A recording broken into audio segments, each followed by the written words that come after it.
So the Samyak Darshan is the complete view. For example, let's take the constellation called the Big Dipper. We look at it from a fairly restricted zone in space, and it always seems, whatever the season of the year, because we're so far away from it, that those stars in the Big Dipper are in the same position. But imagine looking at it from somewhere else in space altogether, and those stars would not look like a dipper. They'd be in another position. Now then, what is the true position of those stars? Don't you see there isn't one?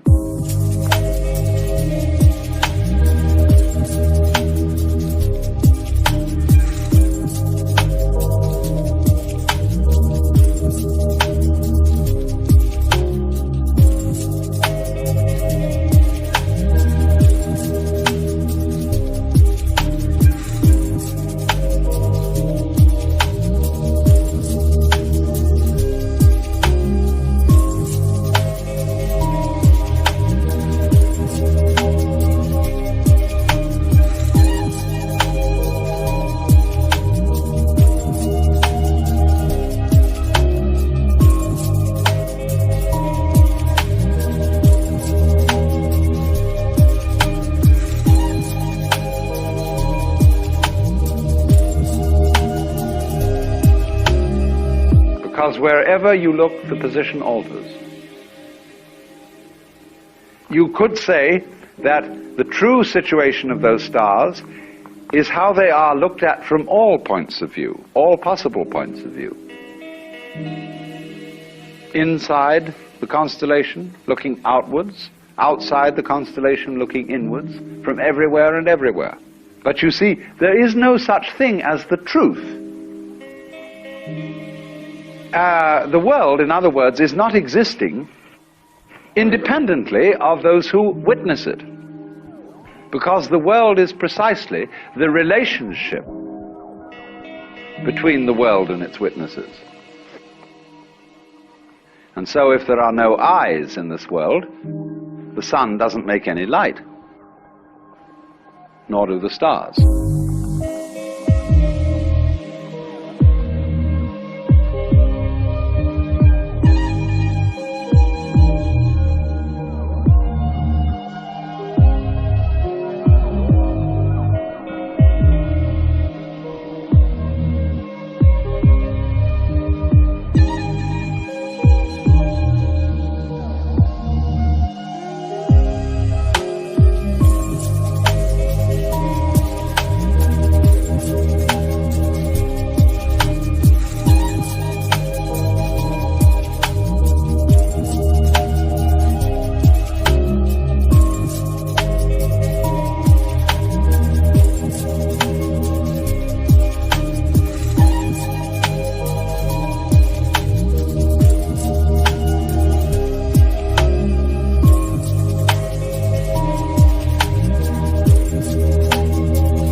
So what is a relationship.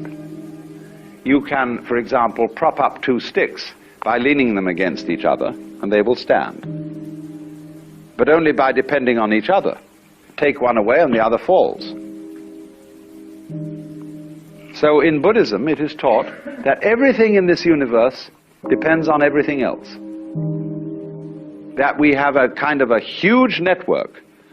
And this is called the doctrine of mutual interdependence. All of it hangs on you, and you hang on all of it, just as the two sticks support each other. And this is conveyed in a symbol which is called Indra's net. Imagine a multidimensional spider's web, in the early morning covered with dewdrops. And every dewdrop contains the reflection of all the other dewdrops. And in each reflected dewdrop, the reflections of all the other dewdrops in that reflection, and so ad infinitum. That is the Buddhist conception of the universe in an image.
if you are engaged in the way of liberation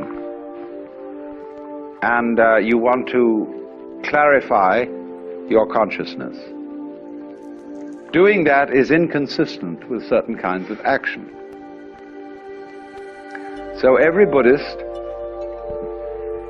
makes 5 vows, 5 precepts. And you may perhaps have heard the Buddhist formula of taking what is called Panchasila, the 5 precepts. And they take what are called Tisarana, the 3 refuges, and the 5 precepts. The refuges are the Buddha, the Dharma, the doctrine, and the Sangha, the fellowship of all those who are on the way.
Buddhang saranang gacchami, Dhammaṃ saranang gacchami, Sanghang saranang gacchami.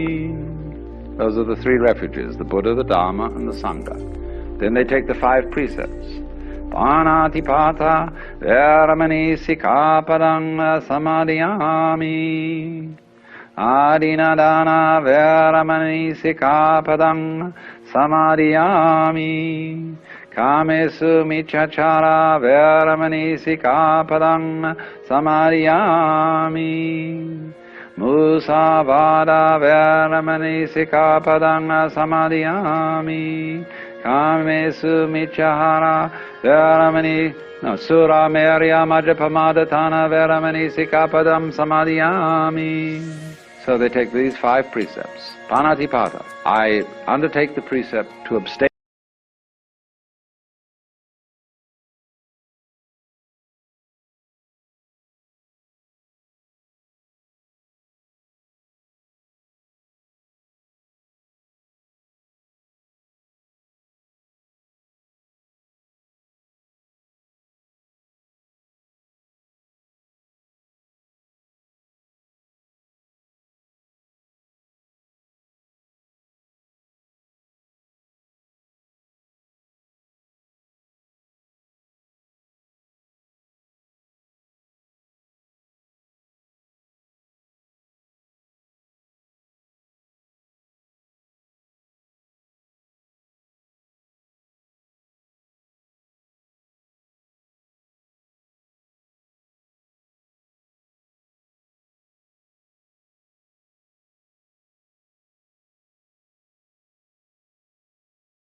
constantly changing panorama of experience, from which we, as the knowers of this, in a way stand aside and watch it.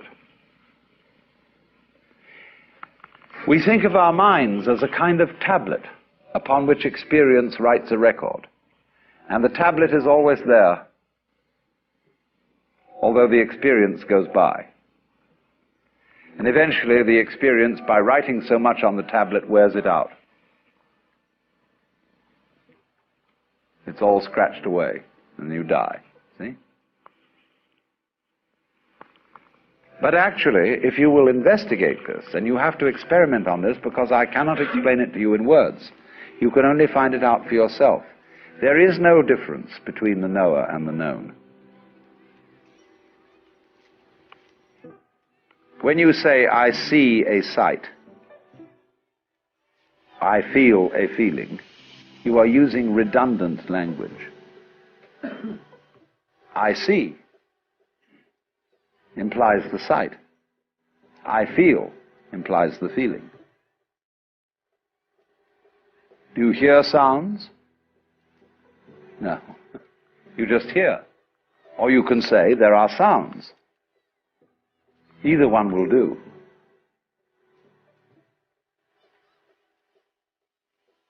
So you will find, if you thoroughly investigate the process of experiencing, that the experiencing is the same as the experiencer. And this is the state of samadhi. I put it originally in this form, that the organism and the environment are a single behavioral process. So, likewise, is the knower and the known. So you, as someone who is aware,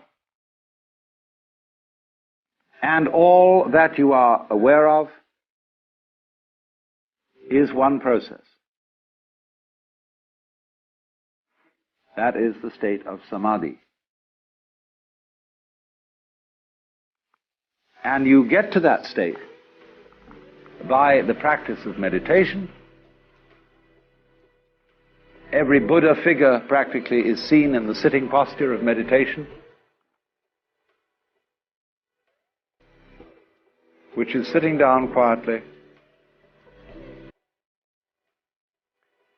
and being aware of all that goes on without comment, without thinking about it.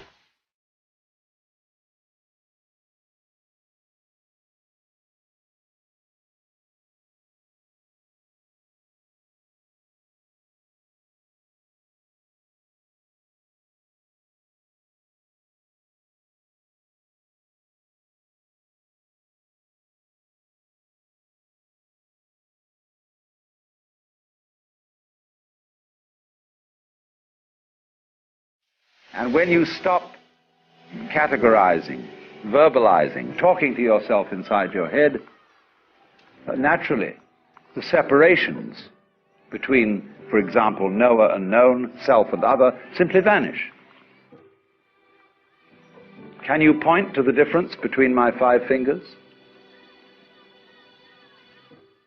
Where will you put your finger if you want to point to the difference? You see, the idea of difference is an abstraction. It just isn't there in the physical world. Of course, that's not saying that the fingers are joined like a duck's claws with a web, but that it's just that. They're not the same. That's an idea. They're not different. That's an idea. And these ideas just aren't here. See?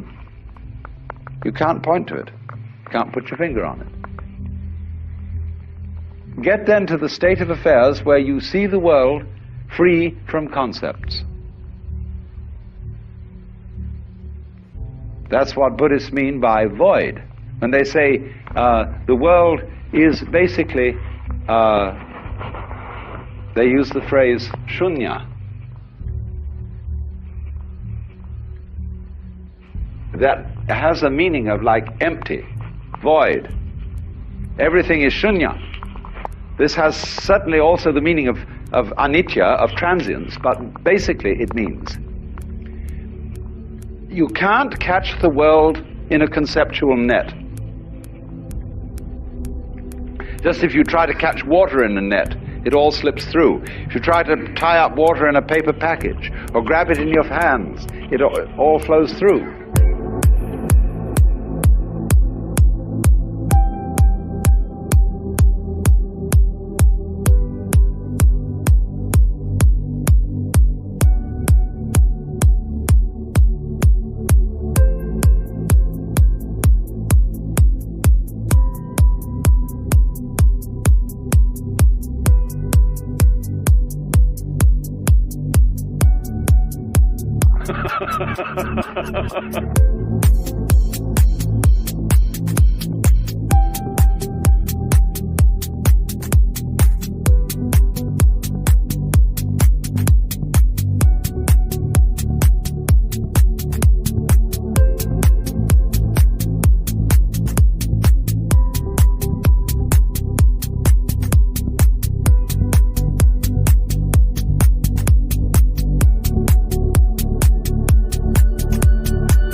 So, if you go through this and you get completely blown out and released and are in the state of nirvana,